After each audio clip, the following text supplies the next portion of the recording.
You want to listen to a podcast? By who? Georgia GOP Congressman Doug Collins. How is it? The greatest thing I have ever heard in my whole life. I could not believe my ears. In this house, wherever the rules are disregarded, chaos and mob rule.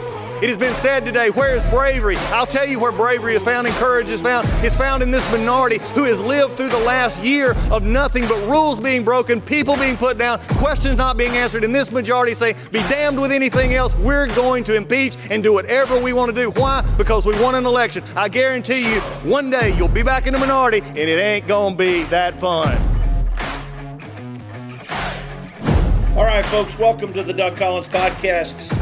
My name is Chip Lake. It's been a couple weeks since I've been on the show, but it's good to be back. I'll be guest hosting today for Doug, who is out of pocket, and it is Wednesday, June 5th. It's hard to believe Memorial Day's in the rearview mirror, but we got a good show for you guys today. James will be joining us after the break. I wasn't here on Monday when Kip and Terry filled in and no doubt addressed the verdict coming out of New York City, Alvin Bragg and his crew and his handpicked jury convicted former President Trump on all counts. Not a surprise. Thought there might be a hung jury on one or two counts, but all not really a jury of his peers. So we'll briefly talk about that. I know that was covered on Friday and on Monday, but I want to talk about kind of how it parallels into what is going on this week in Delaware, in federal court in Delaware, where Hunter Biden is facing trial. Jury selection started on Monday. Opening statements started yesterday. Witnesses were called, so we're going to talk about that a little bit. This Hunter Biden's a character, man. I'm telling you. James not going to talk about it. I'm not sure he's the best defendant for Abby Lowell, the defense attorney, but we'll get into that. And then I won't be here on Friday for Friday's Finest, so we're going to talk a little bit about all the Caitlin Clark situation going on in the WNBA. And then after a long break and a vacuum that Caitlin Clark and Chennedy Carter have filled in the WNBA, the NBA Finals finally begins tomorrow night. So when Kip and Terry and James are back with you on Friday's Finest in 2 days, you'll be able to talk a little bit about Game 1 of that series between the Boston Celtics and the Dallas Mavericks. But stick with us. We'll be right back after the break, and we'll go ahead and get started. We are experiencing instability at every level. Our government lacks leadership, and Bidenomics has been a disaster. The economy is in a fragile state. Inflation has been a consistent issue. High interest rates have put significant pressure on the real estate market, and there have been major bank failures. And many analysts say a stock market correction is likely overdue. We have global conflicts in Europe and the Middle East that have potential to spread, but gold has soared to record highs even among the tensions. There are so many reasons that Americans should consider investments in gold and silver, and Legacy Precious Metals is the gold standard. I love Legacy Precious Metals because of their zero-hassle, education-first approach. They can help you roll your traditional IRA into a gold IRA or ship metals directly to your house. That's what I do. So go to www.legacypminvestments.com to download their free gold investment guide. Look, I've read it. You need to read it. There's so much valuable information in there. So, friends, now's the time to not roll the dice with your hard-earned money. Find out about the growth potential that gold and precious metals can offer you. Contact Legacy Precious Metals today and tell them that Doug Collins sent you. You might have heard Mike Lindell and MyPillow no longer have the support of the box stores or the shopping channels the way they used to. They've been part of the cancel culture, so they want to pass the savings directly on to you by having a $25 extravaganza. When Mike started MyPillow, it was just one product company. With the help of his dedicated employees, they now have hundreds of products. Some of you may not even know about that. So to get the word out, I want to invite my listeners to check out the $25 extravaganza. 2-pack multi-pillow use MyPillows are just $25. MyPillow sandals, $25. There's 6-pack of towel sets, $25. Brand new 4-pack dish towels. You guessed it, just $25. And for the first time ever, the MyPillows with all new Giza fabric, just $25. All orders over $75 will see free shipping too. This amazing offer won't last long, so go to mypillow.com and use the promo code Collins, that's COLLINS, or call 800-986-3994 today. That's promo code Collins. Okay, folks, thanks for joining us. I want to, as I said before the break, I want to talk just briefly. I don't want to beat a dead horse, but, proving that you can not only indict a ham sandwich, you can also convict a ham sandwich. I don't know that anybody has ever been convicted in a criminal court of law for paying off one of their mistresses that they had an affair with, and by doing so was convicted of 32 federal counts. But is it really a surprise? We know that the Democrats and the court systems and district attorneys and even special prosecutors and U.S. attorneys all over this country are out to put Donald Trump in prison. And this was the first case of 4 that the former president had faced. This one's in the rearview mirror, except for the appellate phase. And in what was largely considered the weakest case of the 4, the jury ended up convicting President Trump. Not so sure it was a jury of his peers. I think Donald Trump lost Manhattan by 85-15. So can you really call it a jury of his peers? It was a political trial. It got it had the result that everybody kind of intended. But it's ironic that the end of that trial coincides with the beginning this week of the federal case against Hunter Biden. And so let me, before I kind of set the table on what's happening this week and what to expect with that, I want to welcome to the podcast James. James, I know you were out of town for a couple weeks traveling in Italy, and I know you you produced Monday's podcast with my good friend Kip Keefer and Terry Quillian, and so welcome back. But I understand, even after you returned from across the pond, you decided to get in the car and continue your travels. Nice 12-hour drive to Denver yesterday. And I still worked on the road. It's amazing how incredible I can be at any time. But I hope you weren't. I was going to say, I hope you weren't driving and working. I hope you had help. No. I stopped for half a second. Got it all done. It's incredible what you can do with the mobile hotspot. Oh, it absolutely is. It's live. It's just. And any phone can. So I have a hotspot. I have an AT&T, an air card is what we call them. But now you can just connect to any cell phone, and you can, you can stream with that. So as long as I get a cell phone charger, I don't even need a hotspot. Yeah, it's incredible. So before we continue, and we'll get into, I'm ready to get into the Hunter Biden stuff, which I think is going to be kind of funny. But I was in Italy.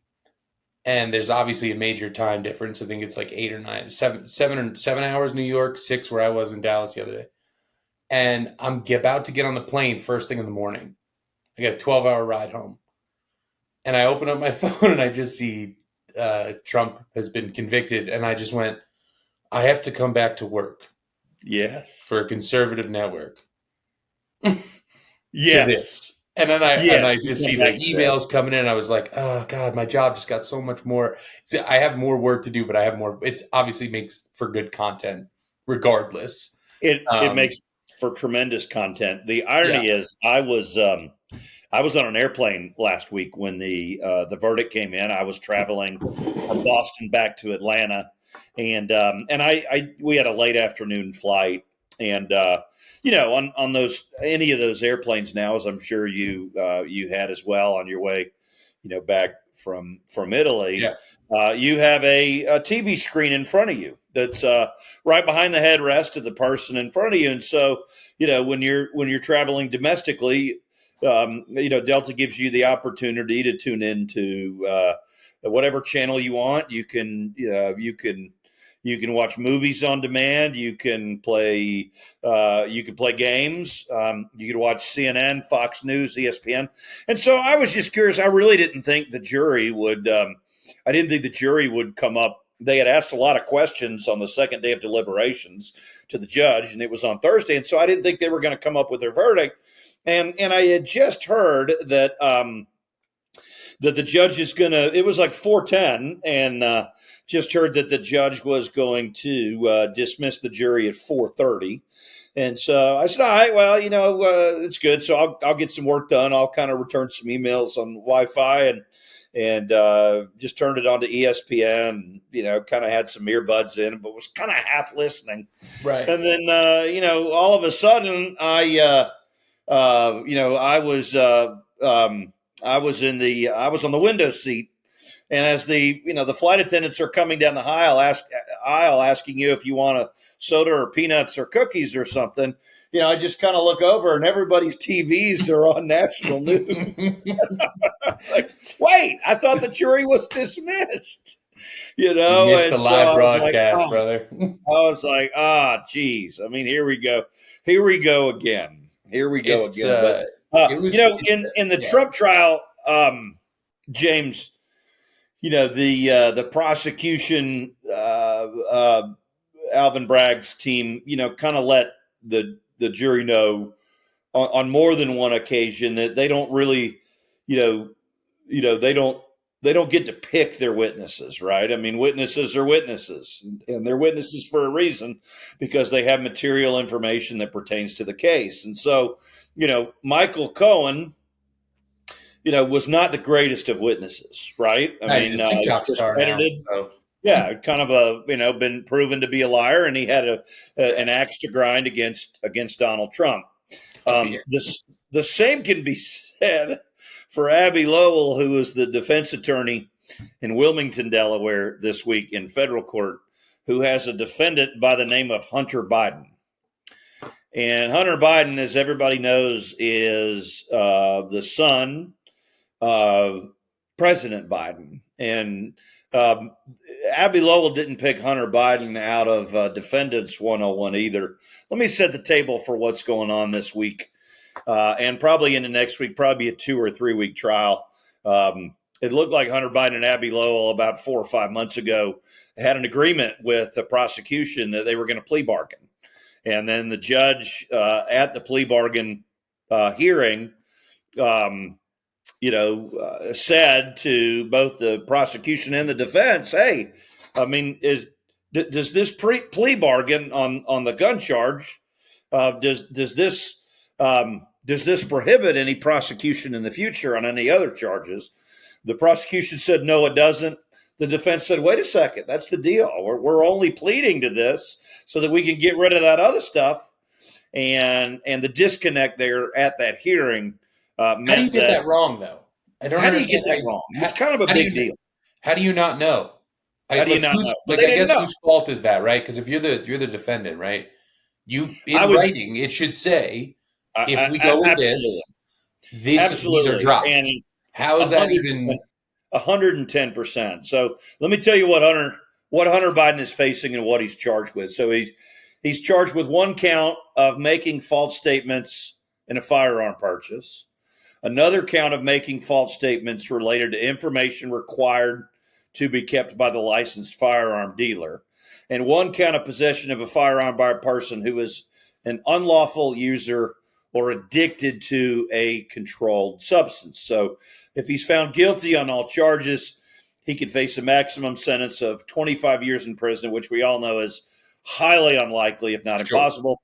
Each count also carries a maximum fine of $250,000 and 3 years of supervised release. So according to the indictment, Hunter Biden bought a Colt Cobra revolver on October 12th, 2018, and then knowingly made a false and fictitious written statement intended and likely to deceive the dealer with respect to the fact material to the lawlessness of the sale of the firearm, meaning he was certifying that he was a lawful user of, he was not an unlawful user of, and addicted to any stimulant, narcotic drug, and any other controlled substance when in fact, as he knew, the statement was false and fictitious. Now, James, I'm not a firearms dealer, okay? I don't deal in that space.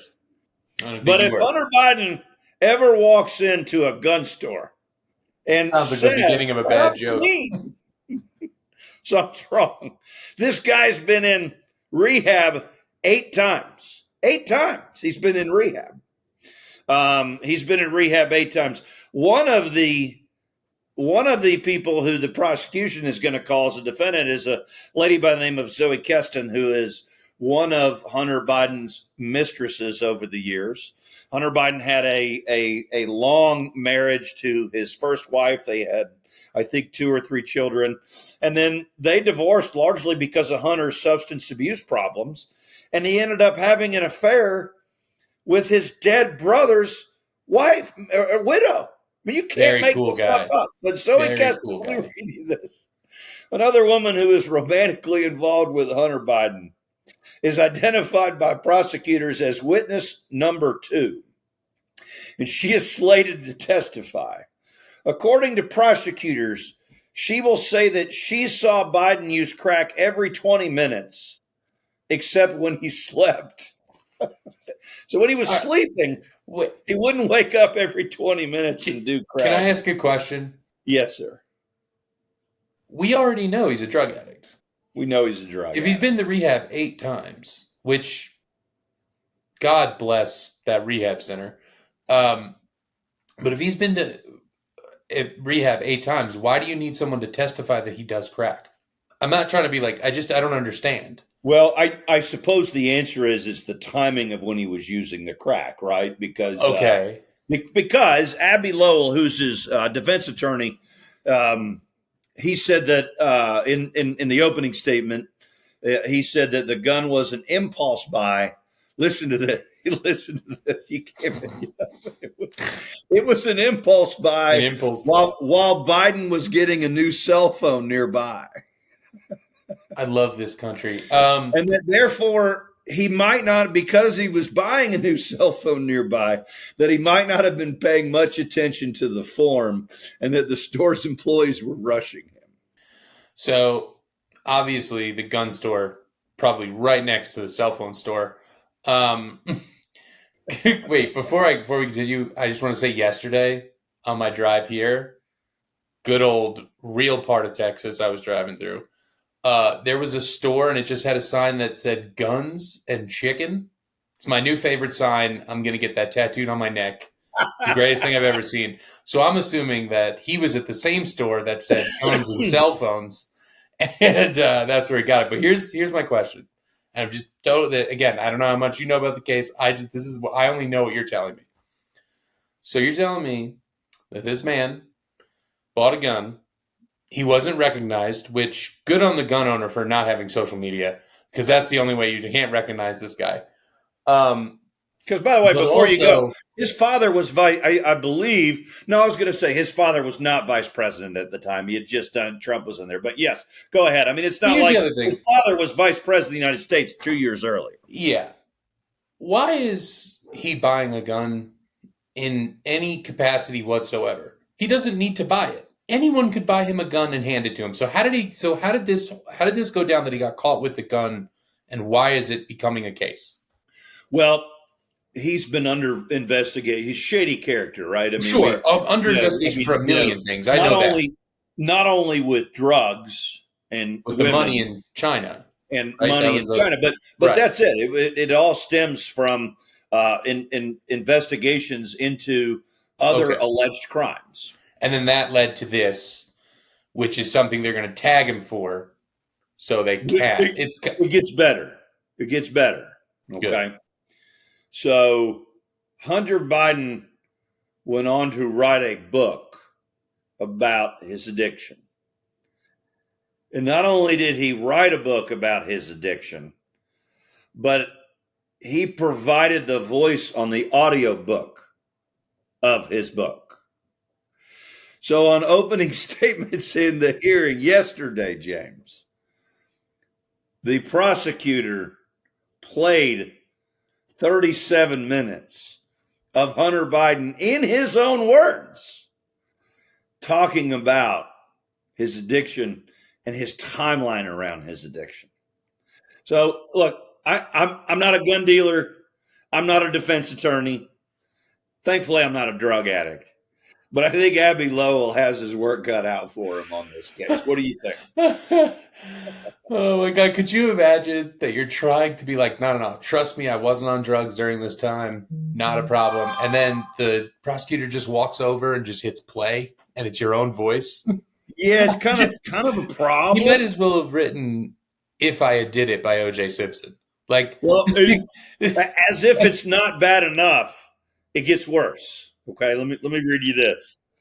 Prosecutors also plan to call Catherine Buell, who was married to Hunter Biden from 1993 to 2017 and has 3 daughters with him. Throughout 2018, according to prosecutors, Buell would search Biden's car because she, quote, did not want their children in a vehicle with drugs, which is completely understandable. I mean, they had kids, and you absolutely want to go make sure that your ex-husband in the car that he's going to be transporting the kids that you share with him. You don't. He's not bringing crack with him. That's right. Like, that's right. Those are simple principles that I think that's exactly right. So she said she found drugs or drug paraphernalia at least 12 times in court filings. But here it gets better or worse, whichever way you want to look at it. Buell's testimony could include details of the problems that his addiction caused to his family.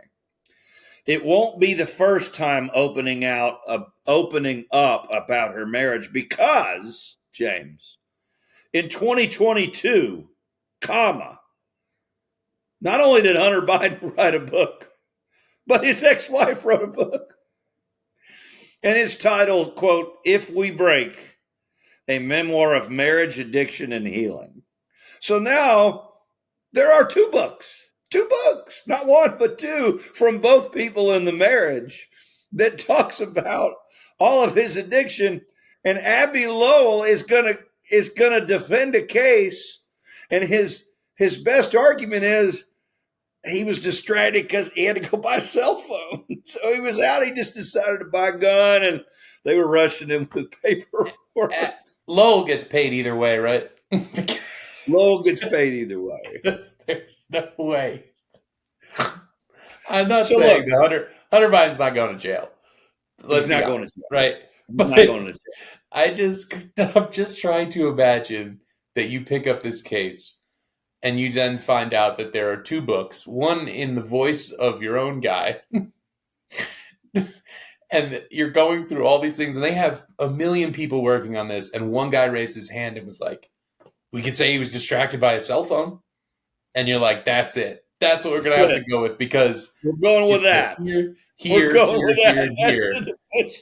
I'm crying. This is the best case. I wish I was in that room to just watch that guy hit play. Well, it gets better. He said, so evidently the gun forms, you can be addicted to alcohol, an alcoholic, but you cannot be hooked on drugs. And so Abby Lowell needs to change. Okay. It probably that needs to change. Abby Lowell then went on to say, as if to kind of shadow what the defense is going to be, he basically said giving up drugs for Hunter Biden was not easy, but giving up alcohol was even harder. So basically what Lowell's saying is my client had taken a break from drugs when he went to buy that cell phone, but he was drunk. I mean, and so anyway, and look, listen, if I'm ever getting defended, I'm going to this guy because he can think of anything. So, look, James, in all seriousness, the irony, it does illustrate kind of where our country is right now with respect to how the criminal justice system is being used for political purposes, because the Democrats are saying, and I think they have a pretty good argument, a lot of them, is that, he's only being prosecuted because he's the president's son and he's Hunter Biden. 100%. But in the same breath, they were not saying the same thing last week. No. In a Manhattan courtroom, and you can't have it both ways. And so the reason that I thought it would be good to kind of talk about the federal trial going on in Delaware. And by the way, he bought the gun in Delaware. I mean, the Biden name in Delaware. I mean, every federal building in Wilmington is named Biden. It's not like he bought it in San Francisco. He bought it in Delaware. Bought it in Delaware, right? So it's not like you don't know when somebody comes in and they show you their driver's license who that guy is. But Is the seller at fault here in any? Like, no, is there not at all. anything? And the seller is not the seller is not on trial, and the seller has not been accused of any wrongdoing. And the sellers that seems the kind of seller's insane. But although I'm sure they're going to call the seller as a witness. they're going to have to. I mean, the dude sold a gun to somebody who clearly shouldn't have anything in his hand, let alone a gun.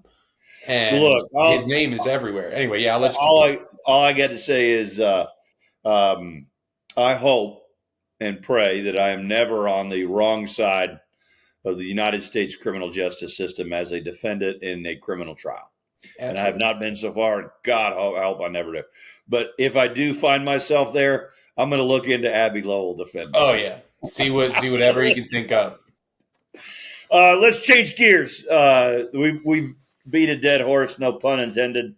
We could talk for hours about Hunter Biden and his escapade, but we'll talk about a couple things before we kind of wrap it up today, and then kind of set up the show for Friday. But James, one of the criticisms of the NBA playoffs is how long it is. I mean, the Atlanta Hawks, my hometown team, they didn't make it to the playoffs this year. They almost did. They were a couple games out. They're in the play-in tournament, yeah.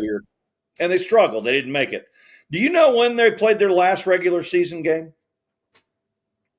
April 7th. Close. April 14th. It was Sunday, April 14th. Yeah. So the Atlanta Hawks and the rest of the NBA teams that did not make it to the playoffs have been their season ended. Yeah, I mean here it is. Game 1 of the NBA Finals, James, is tomorrow night in Boston. And if this series goes 7 games, Game 7 won't be till the 23rd of June. Now, Chip, here's the thing though. Had the prior 2 series go to Game 7s, we'd all be happy. Because we need Game 7s. Game 7s make life better than... Game 7 is the greatest moment in the history of the sport. Talk to LeBron James in the 2016 finals. But because there is the opportunity for that not to happen, you have this layoff, which I assume we're going to talk about what happened during the layoff right now. We are. And I will let you set it up. Very rarely. In fact, I'm going to go out and say it's never happened before. Forget very rarely. This is the first time it's ever happened. Never. Where the WNBA, there was a void because both of the conference championship, the East and the West, both of those finals, I think, were sweeps. There were 4 games. They were incredibly boring, and so we've had I think by the time they start playing tomorrow's game, they will have 8 days of rest. Yeah, both teams. It's absurd. And so there has been a vacuum created by the WNBA, which doesn't normally happen. But I can't say it's something that we didn't see. I think we talked, at the end of the college basketball season about how Caitlin Clark was about to enter the WNBA. She'd be the number 1 pick. All anyone was talking about. What's that? That's all anyone's been talking about. That's all anyone was talking about. And then we knew what a miserable – I think there was even one show where we talked about what a miserable experience it was for her because, look, the WNBA is known for being a very progressive sports league, very progressive, sure. Very the NBA is the same way. They're very super the NBA progressive. Is the same way.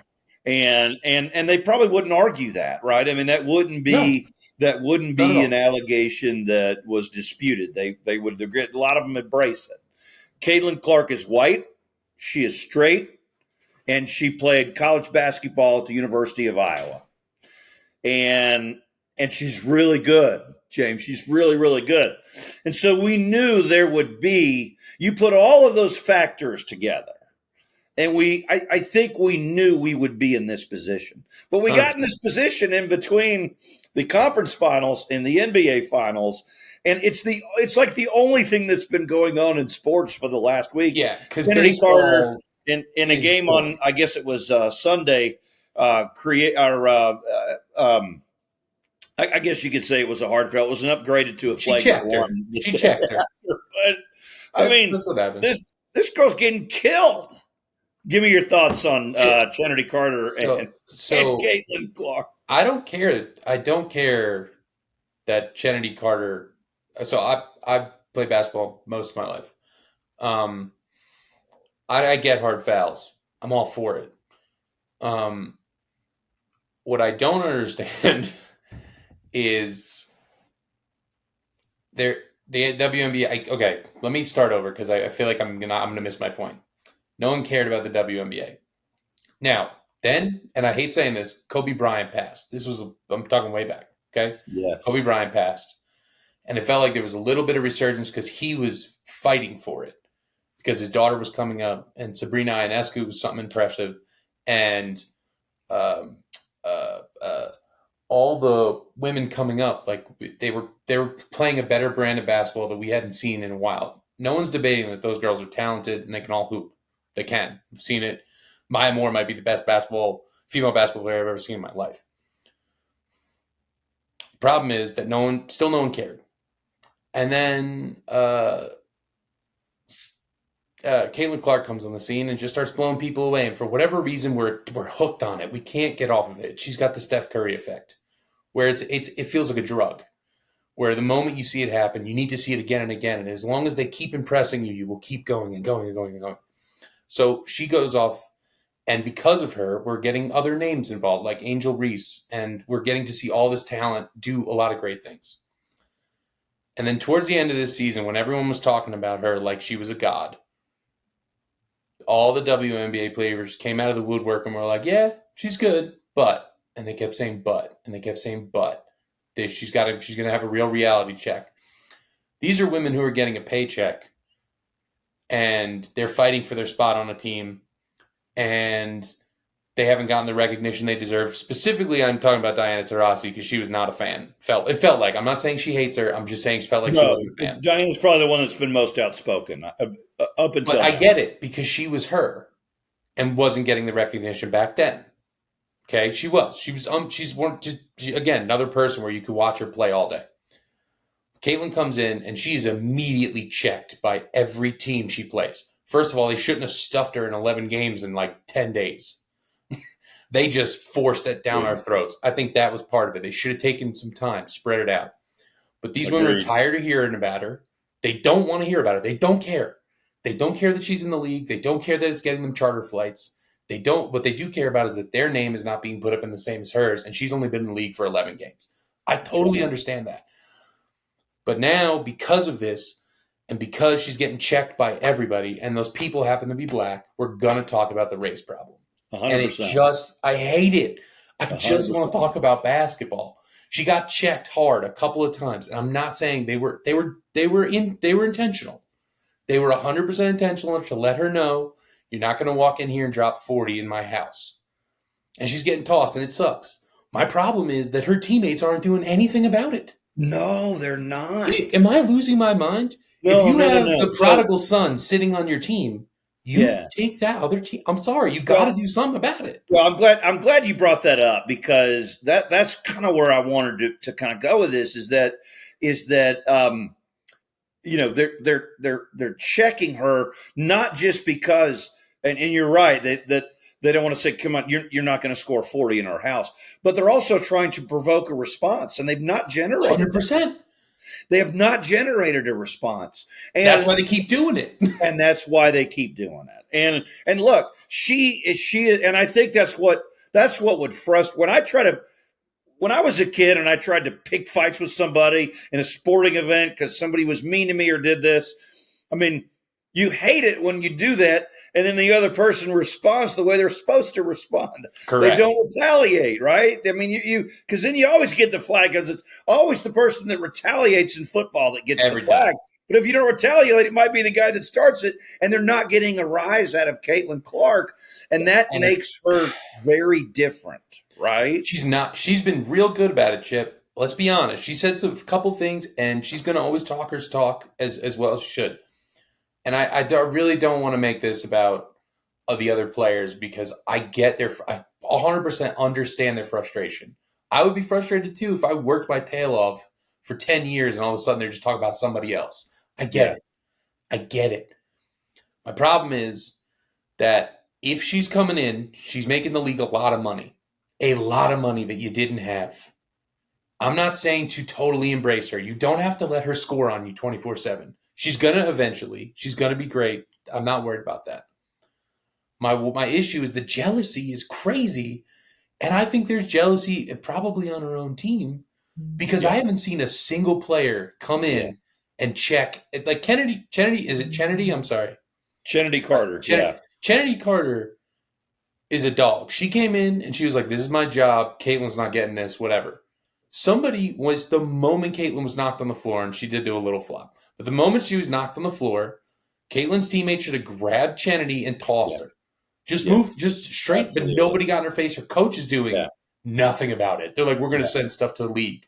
No, say it in the press conference. Take the fine. They fine Kennedy Carter. How much do they fine her? $25? Am I getting that wrong? I didn't even know they fined her. I mean, I think they fined her $25, which if that is the case, that's hilarious. But also, I'm not sure that's the case. It might have been a joke. So I don't want to say that's the thing.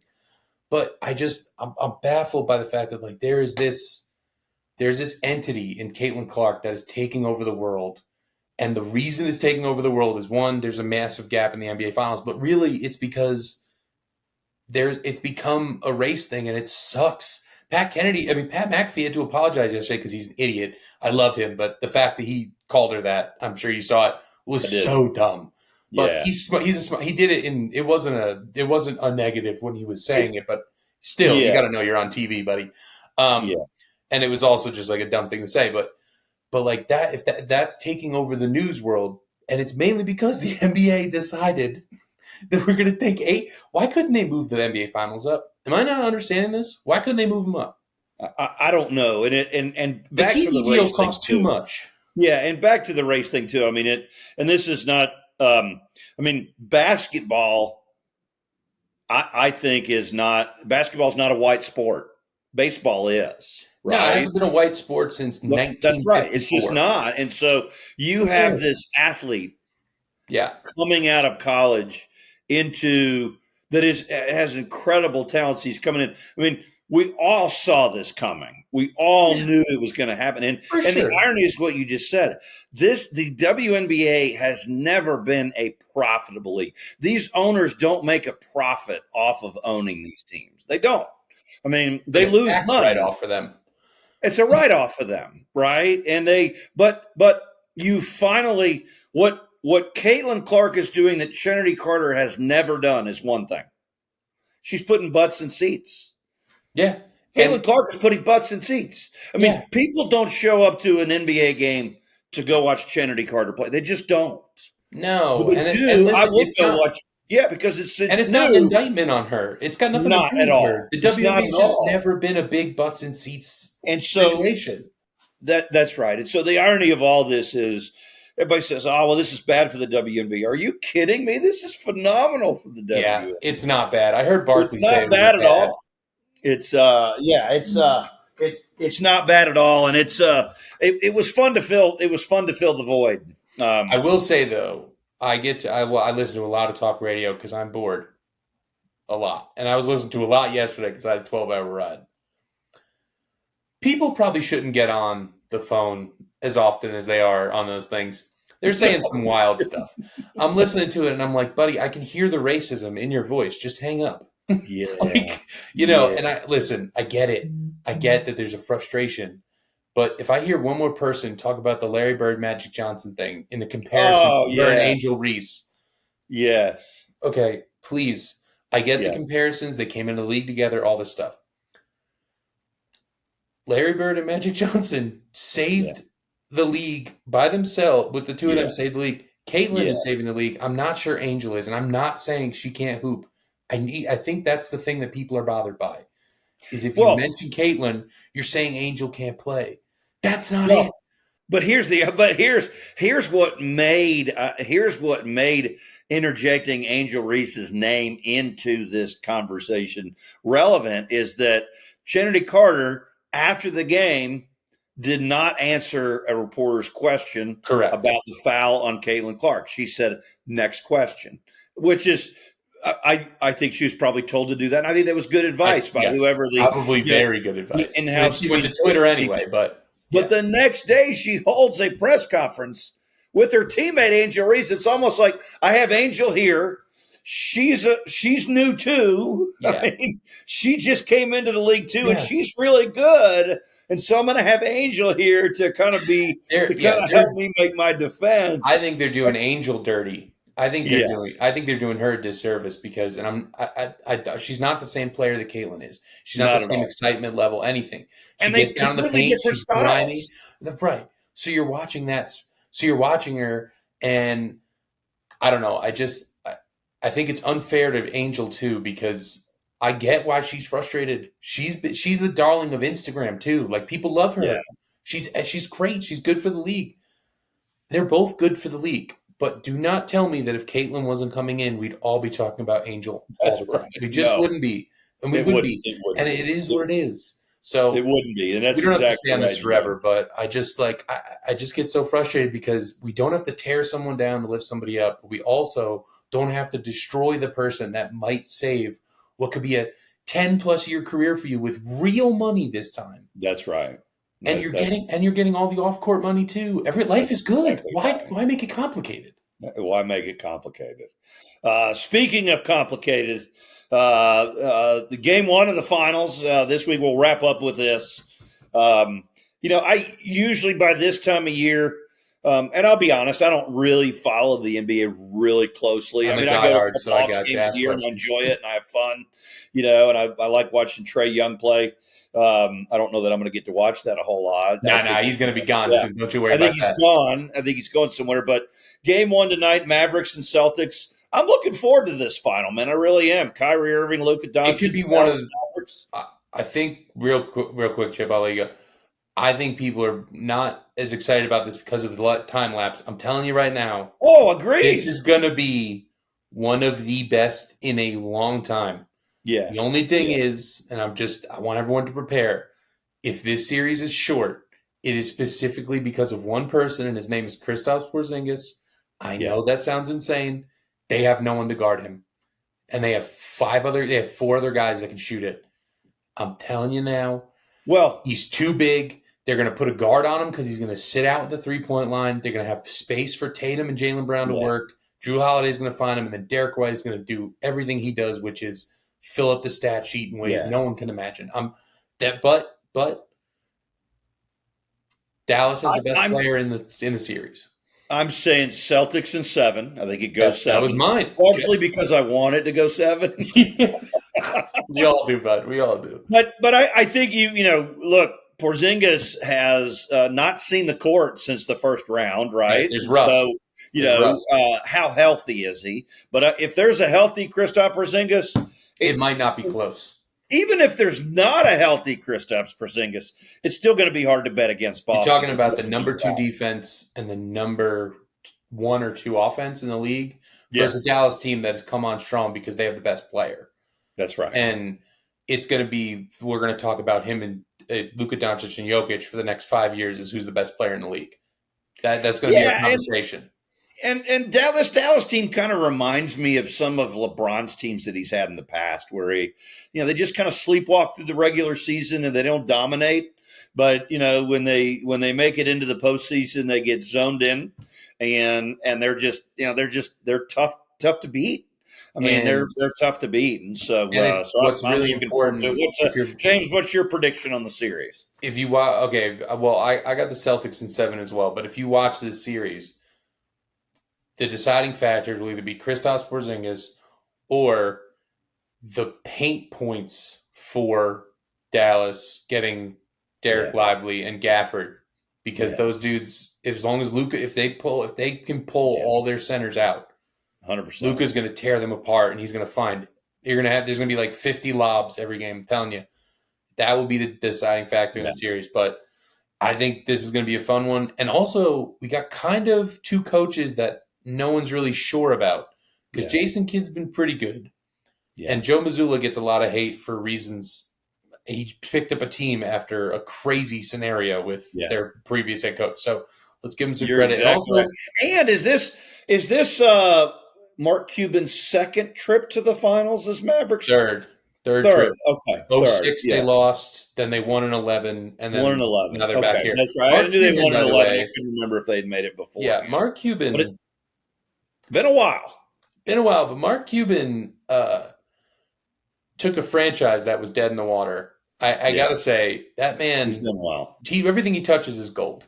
You're right. No, that you're. And he just sold the team, so he's going to make money off it anyway. Yeah. So he kept, I think, a minority ownership, so he still gets to go have fun. He's chilling. He's good now. He's just the brand and everything else. So he's going to Shark Tank the rest of his life. It's great. Well, James, I'll give you the last word before I go ahead and close up. I appreciate everybody listening. And as I said, Friday, Kip and Terry be back. Doug is out this week, but he will be our fearless leader. Will be back next week. But go ahead and give us the last word on today's show.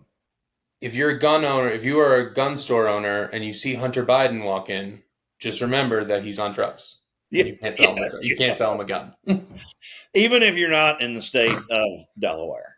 Even if you're not, especially if you're I'm going to end with this, since I can't be on the show on Friday. I've got an obligation I've got to be at. I'm going to end with this. But the Belmont Stakes, I know probably not a lot of listeners are horse racing enthusiasts, but the last leg of the Triple Crown is on Sunday in Saratoga, New York, the Belmont Stakes. And I've got a tiny, tiny ownership piece.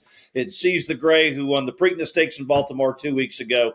And I couldn't be happier for Dwayne Lucas and Michael Behrens with My Racehorse Group. How much money do I put on Seize the Gray? Well, see, what's he going? What's he going off? I'm going to say none. I'm going to say none because none, and here's why. I don't ever put money on interest that I have. Like, I'm the biggest Auburn fan you'll know. I never put money on Auburn football. You know what? That's a good thing. I don't do it with the Vikings as much as I used to, and then I lost that's a the lot. only reason I don't. But I will say this. Right. Seize the Gray loves a wet, sloppy track. And the forecast for upstate New York for this weekend looks to be, it's a good chance of some rain. And so, if that track is muddy or slippery or what they call sloppy, I really like the value and Seize the Gray's chances. I'm not putting money in there because I feel like I'm jinxing my horse and my team. Nope, totally understood. So then I will hold back for now. But I won't bet on any horse. I won't bet on any horse. If anybody's listening to the podcast and they can tune in, and also can tune in, Fox is handling the race, Fox Network, Fox Broadcast. And my wife and I submitted a photo as an owner. And so there's going to be a segment because it's a micro share syndicate, and there'll be a segment, and yours truly might be on there. So in any event, be Get watching on that national TV stage, Chip. That's right, for Fox on Sunday. On Saturday, and I think post time is it's 6:41. So we'll be watching that. But I'm excited. James, that's awesome. Thanks for joining us as always, our fearless leader, James. And I hope everybody enjoyed themselves today. And please listen in on Friday for Friday's Finest. And then next week, Doug will be back. Thanks so much, guys. Have a great week.